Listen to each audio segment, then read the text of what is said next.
자, 다니엘서 신상의 꿈 기억하십니까? 자, 신상을 그려볼게요. 제가 화가지 않습니까? 그림 하나는 똑소리 나게 잘 그린다는 거. 자, 신상의 꿈. 자, 이런 발가락이 하나 둘셋넷 다섯 일곱 여덟 열 하나 둘셋넷 다섯 일곱 여덟 열. 자, 이런 신상의 꿈을 누부갓네살이 이 신상의 꿈을 꿉니다.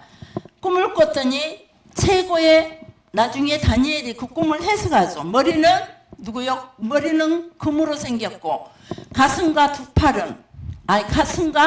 팔은 뭐였죠? 은이죠.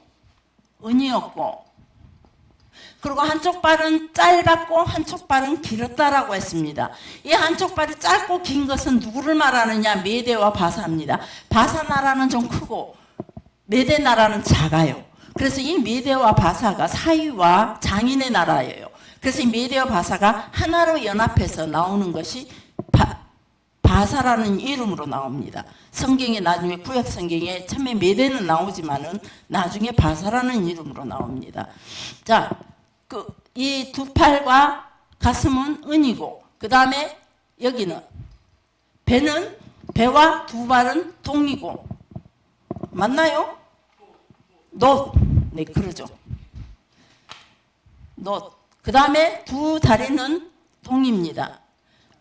철. 동이나 놋이나 그럼 놋이 맞아요. 동이 맞다고 여기가. 자, 철. 그 다음에 열발가락은 얼마는 흙이요? 얼마는 철이더라. 자, 이걸 나중에 다니엘이 설명을 하죠. 뭐라고 설명합니까? 금은 바벨의 나라라고 말합니다. 바벨 나라. 그 다음 은은 메대와 플러스 바사. 그 다음에 놋은 헬라를 말합니다. 헬라의 알렉산더를 중심한 헬라를 말합니다. 자, 그 다음에 이 알렉산더를 기억하셔야 돼요. 그래야 다음에 또 다니엘의 한상을 우리가 풀어갈 수 있으니까. 자, 그 다음에 철의 나라는 로마입니다. 로마가 철이 두 다리죠. 동로마와 서로마로 나누게 되죠. 그래 이게 로마. 그 다음에 흑은 발가락의 나라는 연합군의 나라라 그랬습니다. 미래의 나라. 연합군의 나라, 미래의 나라로. 자, 어떤 나라는 철같이 강하고 어떤 나라는 흙으로 파면 허물어지는 약한 나라고 그걸 표현하는 거죠. 열발가락의 나라는.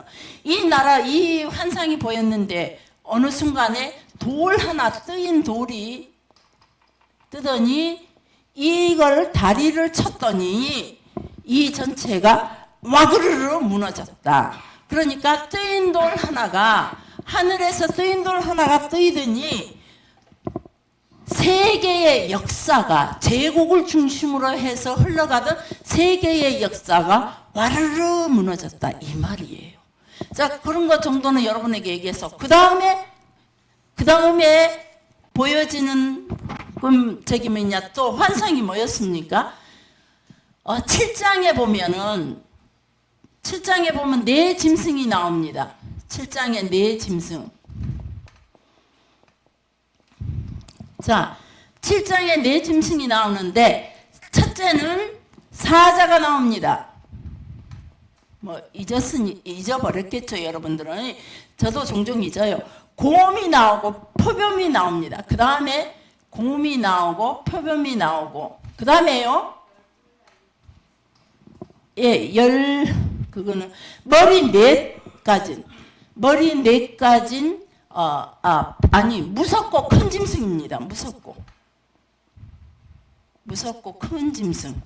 자, 그리고 표범이 나중에는 머리 넷이 있습니다. 그러면서 이것은 바로 또 이렇게 연결시킨다는 겁니다.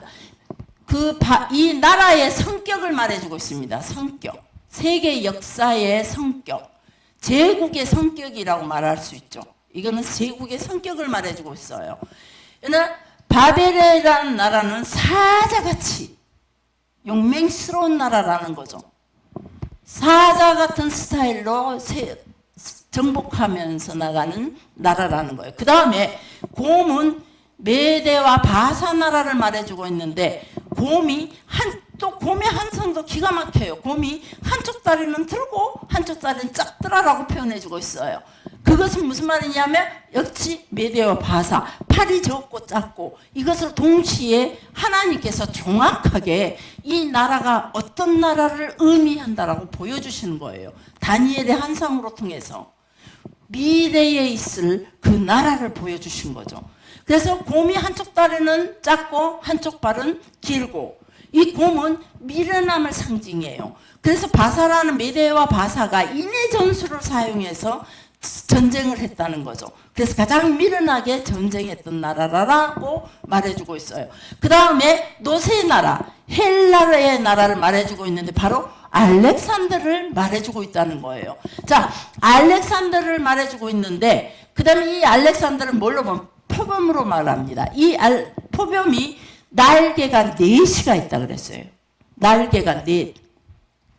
그래서 표범이 그래도 엄청 빠른 것인데 그 다음 날개가 4개가 달려서 날아다니니까 더 빠른 거죠. 그러니까 순식간에 세계를 정복해버리는 알렉산더를 상징하는 말이죠. 그러나 알렉산더가 세계를 다 미처 정복하지 못하고 정복하고 돌아오다 그만 죽고 말죠. 그때 누가 있냐? 머리 넷이 갑자기 생겨나는 거예요. 그 머리 넷이 누구냐? 알렉산더의 부하 사성장군이죠. 알렉산더의 부하 사성장군이 알렉산더가 떠났던 헬라의 나라를 전부 다 찢어서 나눕니다. 나누고 애굽은 누가 팔레스타인과 바벨론 지역 위쪽은 누가 저쪽에 터키 쪽 그쪽은 누가 그런 식으로 막 저 위쪽으로 이렇게 찢어 날리게 나눠 가지게 됩니다. 그런데 그 다음에 또다시 세계의 역사는 바뀐다는 거죠. 누구냐 하면 바로 로마가 또 들고 일어나는 거죠. 로마는 철과 같은 아주 강력한 나라를 의미하고 있는 거죠. 대단하죠. 모든 세계가 로마의 길로 통해서 다 통한다는 거잖아요. 그래서 무섭고 큰 짐승으로 다니엘이 이 환상을 봅니다. 이 환상은 느부갓네살 왕이 봤다며 이 환상은 이제 이 꿈을 꾸고 나서 다니엘의 기도 속에 이 꿈을 해석하시고 난 다음에 나중에 이 꿈을 또 꾸게 하십니다. 자, 이 꿈을 꾸고 나서 무섭고 큰 짐승이 있는데 이 무섭고 큰 짐승에게 나중에 10개의 뿔이 납니다. 그 중에 10개의 뿔이 납니다. 이 10개의 뿔은 그 중에 하나가 유독히 커지면서 뿔이 하나, 둘, 셋, 넷, 다섯 이렇게 났는데 그 중에 3개의 나라가 사라지고 갑자기 이 큰 뿔이 하나 솟아나게 됩니다.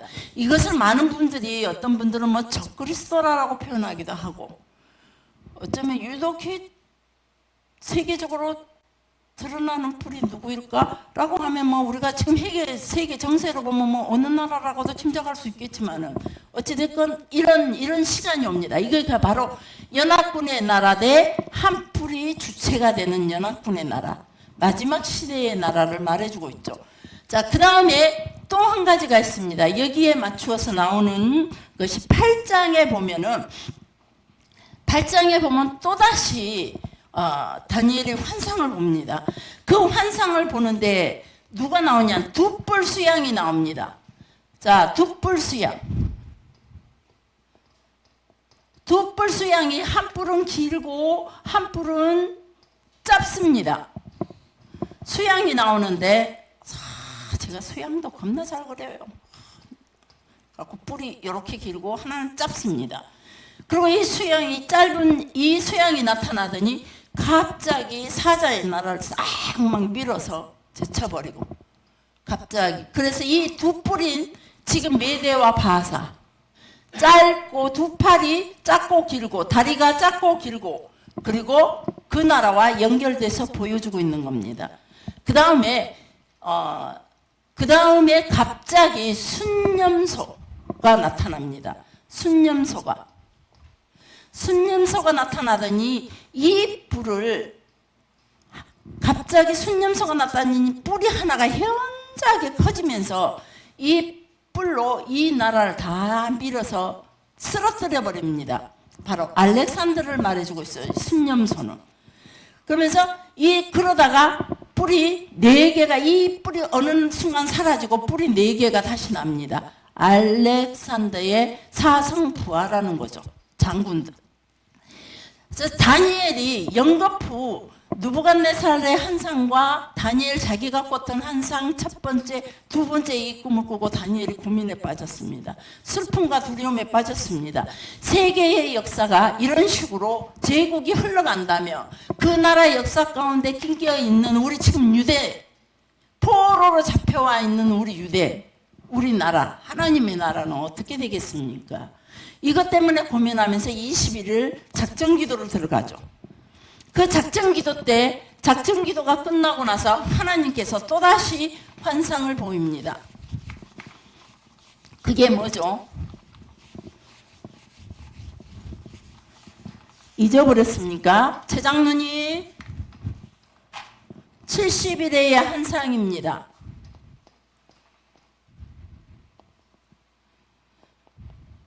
고레스 왕이 모든 포로들은 돌아가라.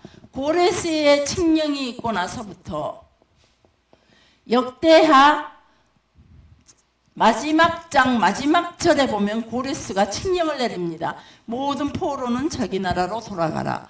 돌아가라는 칙령을 얻고 그 다음에 에스라서를 딱 보면 에스라서 1장 1, 2절에 보면은 역대하 마지막 장 마지막 절에 있는 내용이 그대로 복사되어서 나옵니다. 약간 문장이 다르게 나오기는 하지만 뜻은 그대로 복사돼서 나옵니다. 바로 이어서 보는 역사서라는 거죠. 자, 그래서 그 고레스 칙령 때부터 시작해가지고 하나님께서 70일에로 환산을 합니다. 70일에 한 일회가 1년으로 잡습니다. 일주일이 한 주간인 것처럼 한 일회를. 그래서 이때 다니엘에게 70일의 환상을 보여주시는데 첫 번째, 자 너희가 7일회가 지나면 고레스에 돌아가라는 왕이 한 선한 왕이 일어나서 너희를 돌아가는 명령이 있고 나서부터 7일회가 지나면은 너희가 지금 현재 이곳에 잡혀 있는 지금 이 상황에서는 바사 밑에가 다니엘이 있거든요. 이 상황에서 너희가 어디로 갈 책임이냐? 성전을 다시 돌아가서 이때 포로 기한이 있다 이 말이에요. 고레스 칙령 때 포로 기한이 있고 7년이 지나고 나면 성전이 중건될 것이라 합니다. 중건. 재건이 완전 완공이 아니고 중건. 자, 성전 중건이 있을 것이다.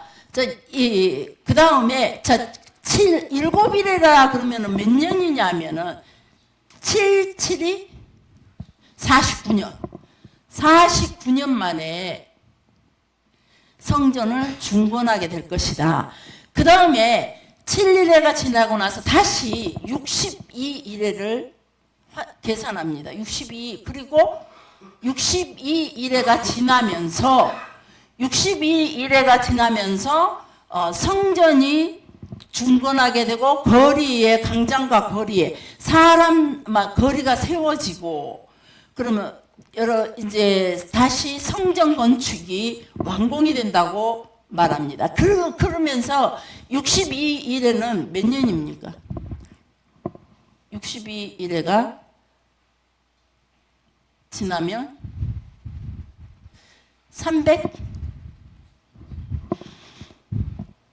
곱하기 7 네? 430년이 지나고 나면 434년 예, 저도 그렇게 알았는데 안 썼어요 지금 들었는데 자 430년이 지나게 될 것이다. 430년이 지나고 나면 다니엘서 9장 6절에 보면 430년이 지나고 나면 기름 부은 자가 나타난다. 예수님의 초림을 말씀해 주고 있습니다. 그러나 얼마 있다가 기름 부은 자가 62일의 후에 기름 부은 자가 끊어져 없어진다 그랬어요. 예수 그리스도의 십자가의 죽음이 있고 죽음이 있다는 거죠. 자, 끊어져 없어질 것이요. 그리고 그 다음에 마태복음 24장, 여기서부터 저희가 조금 생각해야 볼 부분이, 그러면 이제 이 나머지 62일에 7일에 플러스 69일이면 70일이면 한일이란 말이에요. 이 한일의 때 세계 종말이 온다 이 말이죠. 그럼 지금 몇 년 지났어요? 예수 그리스도가 오시고 난 다음에 2000년. 그러면 이거 2000년이 한일이냐? 7000년을 한일에로 뒀느냐? 우리가 뭐 이런 것들이 참 복잡해지는 거예요. 근데 그 중간에 이 사이를 한일회와 69일회와 한일회 사이를 풀어주는 내용이 있어요. 그게 신약 성경으로 들어가 보면 마태복음 24장 14절에 보면은 천국 복음이 모든 민족에게 증인될 때에 천국 복음이 세계 열방 가운데 다 전한 다음에 그제야 끝이 온다. 세상 종말이 온다. 이 말이에요. 그런데 그것만 누가복음 21장 24절로 봅시다. 누가복음 21장 24절.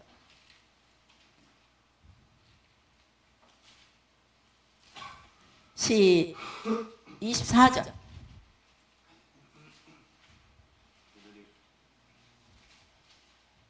아, 목사님이 잡고 계시는구나. 하영이가 잡아야 더 빠른데. 누가복음?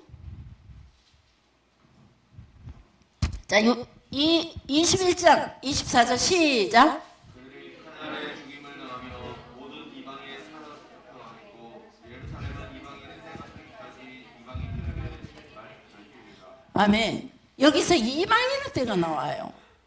그래서 다니엘서 방금 9장에 보면은 그가 장차 많은 사람들 디도 장군이 예루살렘을 정복하고 나서부터 그때부터 또 많은 사람들이 이방의 땅에 사로잡혀 가고 이때 사로잡혀 그래서 독일에서도 엄청 죽고 스페인이라든지 세계 곳곳에서 유대인의 고통의 시간들을 겪게 됩니다. 자, 그래서 그 세계로 많은 유대인들이 흩어지고 예루살렘은 이방인에게 빼앗기게 된다는 거죠. 그래서 예루살렘 성전이 지금도 예루살렘 성에 가보면은 예루살렘 시가지가 반절은 유대인들, 반절은 무슬림들이 살고 있어요. 그래서 늘 전쟁이 좀 두려운 것이죠. 그래서 예루살렘 자체가 그래요. 그래서 우리가 성지순례 갔을 때도 유대인 땅만 밟고 가요. 그래서 골목길로 해서 마가 요한 다락방을 찾아가고 골목골목으로 해서 마치 막 그래서 숨바꼭질을 하듯이. 네, 우리 교인들은 반드시 성지순례를 꼭 갔으면 좋겠다.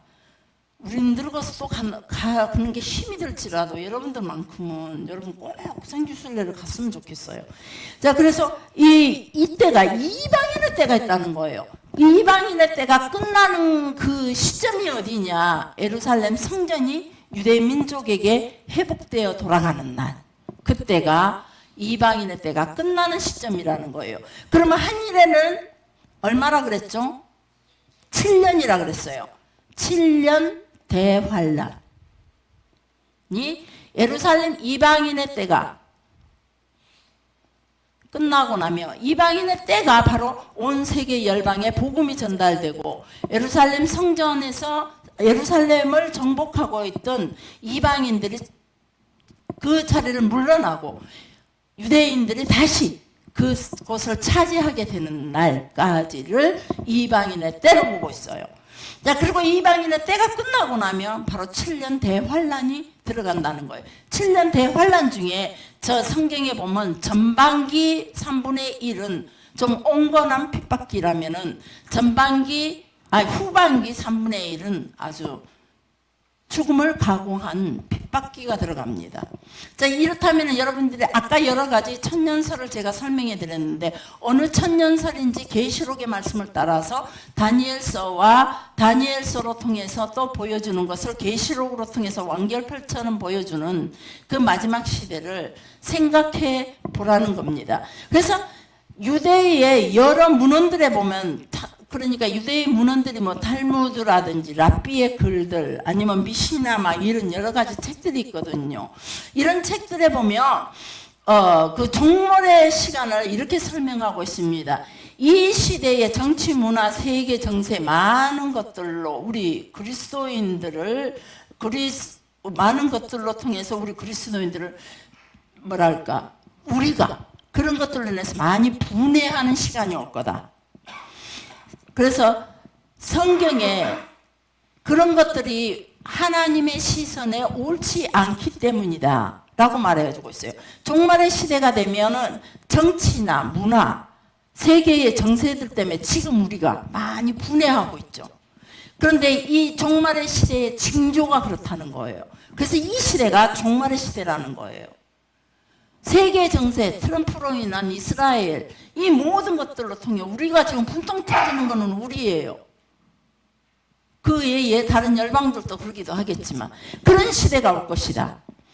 그래서 그런 것들은 보면 대부분이 하나님의 시선에 옳지 않는 것들이 많다는 거예요. 얼마나 많은 사람들을 죽여요. 어린아이, 학생들, 뭐 소용없이 누구도 남녀노소를 물어나고 이는 하나님의 계획된 종말의 시간으로 수순을 받고 있는 거라는 거죠. 그러니까 지금 우리 뭐 전에 윤석열로 인해서 엄청 막 분해하지만은 분해할 필요가 없다는 거예요. 왜 그러냐면 그건 아까도 말씀했듯이 그 권세를 허락해 준 이가 하나님이시고 또 지금도 이재명 대통령도 역시 분해할 필요 없어요. 속상할 필요도 없고 뭐 잘하고 계시지만 종종 분해하는 사람들을 만나거든요. 그거 분해할 필요가 없어요.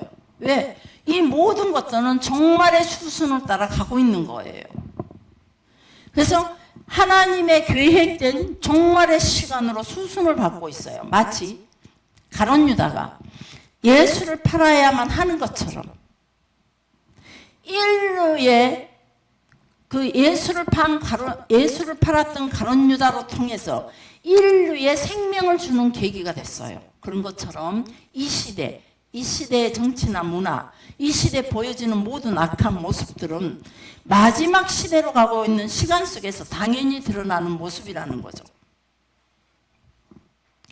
이 모습으로 이 현상들로 통해서 하나님의 나라를 히브리 말로 올람바하라고 합니다. 이 올람바하가 열리는 계기가 된다는 거죠. 영원한 천국이 열리는 계기. 지금 이 땅에 이 모든 악하게 흘러가는 삶이 저는 상당히 힘들어하거든요. 젊은이들 이래갖고 어떻게 하나? 가정이 하나 되지 못하면 어떻게 하나? 부부가 하나 되지 못하고 어떻게 하나? 늘 딴살림, 부정적인 것들이 TV에가 훨씬 더 많이 나오고 신문에가 훨씬 더 많이 나오고 그런 것들을 보면서 나의 눈으로 보는 것들도 역시 부정적인 사건들이 너무 많기에 그런 것들에 대해서 분해하고 속상해하고 어떻게 합니까 이 나라의 민족을 그리고 우리 하나님의 나라를 어찌합니까 하는데 이런 것들로 통해서 우리는 이런 현상들로 통해서 마지막 때가 돼가고 이 마지막 때가 간다는 것은 두려운 것이 아니라 영원한 하나님의 나라 믿지 않는 그들에게는 두려운 시간이지만은 왜? 영원한 지옥이 있기 때문에 그러나 우리는 영원한 지옥이 아니라 영원한 천국이 있기 때문에 우리는 이 시간이 그 올람바하가 열리는 계기라는 거. 지금의 이 시대 속에 악한 사회적인 구도라든지 그리고 악한 친령들이 자꾸 쏟아지는 거예요. 세상의 정치나 문화 등으로 인해서 그런 것들을 우리가 분해할 시간도 없이 또다시 새로운 새로운 저기 뭐냐 뭐 칙령들이 발표되어지고 가고 그러면서 유대 문헌에서도 어떤 말이 있냐면은 이 시대의 정치 맡은 자, 마지막 시대의 정치 맡은 자들은 책임감이 없어질 것이고 교육의 장소가 장녀의 집이 될 것이고 끊임없이 전쟁이 있을 것이고 지금 끊임없이 전쟁이 있어요. 끊임없이 전쟁이 있고 많은 사람들이 사랑이 식어가고 자비와 연민이 사라지고 자신의 슬픔과 애통으로 자기들의 눈이 쇠약해진다는 거예요. 무슨 말이냐면은 우리의 눈은 자비와 연민으로 하나님의 사랑으로 이웃을 구제하고 사랑하고 섬기고 서로 돕고 살아야 되는데 눈이 쇠약해지다 보니까 자기 자신만 볼 수 있는 자기만 바라보고 자기 자신만 볼 수 있는 시대로 가고 있다는 거예요. 지혜는 썩어져 가버리고 하나님의 열심이 있는 자, 하나님께 열심을 두고 있는 자들이 오히려 사람들에게 경멸을 받게 되고 진리는 포기되고 가정이 파괴되고 학자들이 사라지고 제자들도 사라지고 토라가 성경이 없어진다는 거죠. 말씀이 자꾸 없어져요. 여러분 주일날 들은 말씀 돌아서면 없어져요. 그래서 금요일날 은혜 나누기 하려면 말씀으로 해야 되는데 가정사를 얘기하려고 해요. 말씀을 나눠야 되는데 내 감정을 얘기하려고 해요. 목장 예배를 통해 우리는 분명히 할 것은 하나님의 말씀을 이 속에 담아가지고 있다가 입으로 마음에 담고 있다 입으로 토해내야 돼요. 주일날 받은 말씀을. 그리고 그걸 가지고 은혜 나누기를 해야 돼요. 그런데 그건 싹 잊어버리고 가정사를 나누려고 해요. 싹 잊어버리고 내 감정을 드러내려고 해요. 갈수록 이 시대 우리의 자녀들은요. 말씀을 이제 오죽하면 말씀을 잊어가니까 개인적인 돈을 투자해가지고 상급을 줘가면서 지금 청년부 말씀 공부를 하고 있어요. 기가 막힌 일 아닌가요? 우리 속에서 말씀을 잃어간다는 것은 비극이에요. 엄청난 비극이에요. 그래서 우리가 이런 것들로 인해서 우리가 지금 고난 주간을 지나가고 있는 이 순간 너는 무엇을 해야 되느냐? 내가 지금 세상의 정치와 세상의 문화와 세상에 변해가는 사람들의 그 마음의 동료들을 보면서 네가 그것 때문에 속상해하지 말고 바로 이런 것들 예수의 제자들이 사라지고 하나님의 말씀들이 그들 속에서 자꾸 사라지고 있다는 거 이것들로 인해 너는 울고 분해해야 한다는 거죠. 여러분들이 고난주간을 지내가면서 지금 우리가 이 마지막 시대 속에서 서서 무엇을 해야 되느냐 바로 내 자녀 속에 내 머릿속에 내 마음속에 말씀이 자꾸 사라진다는 거예요. 하루에 24시간 동안 하나님 이야기 하나님 이름 몇 번 들미기인가요? 급할 때? 속상할 때? 하루의 시간 동안 하나님과 얼마나 동행하고 계신가요? 지난 고난주간 3일 동안 지나면서 하나님과의 얼마만큼 가까워지셨나요? 하나님에 대해서 얼마나 묵상했나요? 얼마나 생각했나요? 말씀을 예수의 고난의 생각은 하지 않을지라도 하나님의 말씀 속에서 여러분이 얼마나 서 있었나요? 그래서 예수의 고난을 얼마나 들여다봤나요?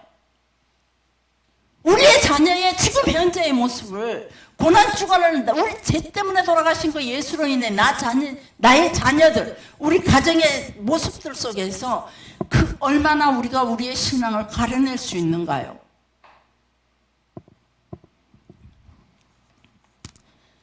이 시대가 되면 많은 사람이 죽게 되고 성도들, 경건한 자들이 죽게 된다라고 말합니다. 이 유대인의 문헌 속에 보면은 이 시대 교회가 영적 지도자들이 눈이 어둡고 귀가 어둡고 입이 둔하여져서 이 시대로 인해서 우리는 여러분과 나는 많이 울어야 된다는 거죠. 많이 분해해야 돼요. 사단에게 뺏긴 우리 목사님들의 마음, 교회의 마음, 여러분들의 마음을. 그래서 또 목사님하고 또 시작했어요. 열불을 토했어요. 우리는. 목사님과 내가 하나님 앞에 이 모습을 얼마나 가지고 있는지, 유지하고 있는지. 사랑하는 성도 여러분, 그가 누구든 상관없어요. 세계적인 유명한 부흥 강사라 할지라도 우리나라의 최고의 총회장이라 할지라도 큰 교회 조용기 목사라 할지라도 우리 순천의 제일 큰 교회 제일교회 목사라 할지라도 중앙교회 목사라 할지라도 아니면 작은 교회 자기 가족끼리 예배드리는 목사라 할지라도 교회가 눈이 어두워 있다면 이 시대에 관해서 눈이 어두워 있고 이 시대 속에 이 고난주간 시간 속에 예수님에 대해서 조금 더 생각하지 못하는 그런 모습으로 살아가고 있다면 그들은 다 배교자와 비슷하다는 거죠. 하나님의 말씀을 가까이 하는 방법을 자꾸 우리는 그래서 이 말씀을 붙잡고 더 하나님 앞에서 내가 분해야 할 존재는 바로 우리 자녀들의 마음을 유혹하는 우리 청년들의 마음을 유혹하는 예배의 소리하고 말씀의 중심을 갖지 못하고 우리 교인들 때문에 나와 함께하는 사람들 때문에 분해하는 그 마음을 세상 속에 빼앗겨버리고 하나님 중심으로 살아가지 못하고 있는 그것들을 분해하며 울어야 하는 것이 우리의 사명이구나. 바로 그게 교회 지도자의 사명들인 것 같아요. 교회의 영적 지도자들의 사명, 가정의 신앙의 호주가 가져야 할 사명. 너무 이 말씀들을 받으면서 정말로 너무 하나님 앞에 죄스러웠고 두려웠고 막 동시에 누구에게 탓보다도 나와 내 자신에게 나와 우리 가족들 우리 교인들을 바라보면서 또다시 저는 내가 얼마나 그렇게 살아왔을까라고 점검하면서 내가 나한테 분해하면서 마음을 어디로 순간순간 빼앗기게 되는 나의 눈으로 보는 것들로 나의 귀로 들리는 것들로 내 마음에 때로 육신의 욕망으로 인해서 추구했던 것들로 인해서 그런 마음들을 빼앗겼던 순간들을 순간순간 생각하면서 갈등했던 순간들을 생각하면서 하나님 앞에 회개하는 시간을 갖기도 했습니다. 사랑하는 성도 여러분, 고난주간 나머지 시간 동안 여러분 정말로 이 시간 동안에는 24시간 온전히 하나님을 생각하지 못할지라도 적어도 12시간 하루 연종일 붙어 있으라는 게 아니라 걸을 때마다 주님의 십자가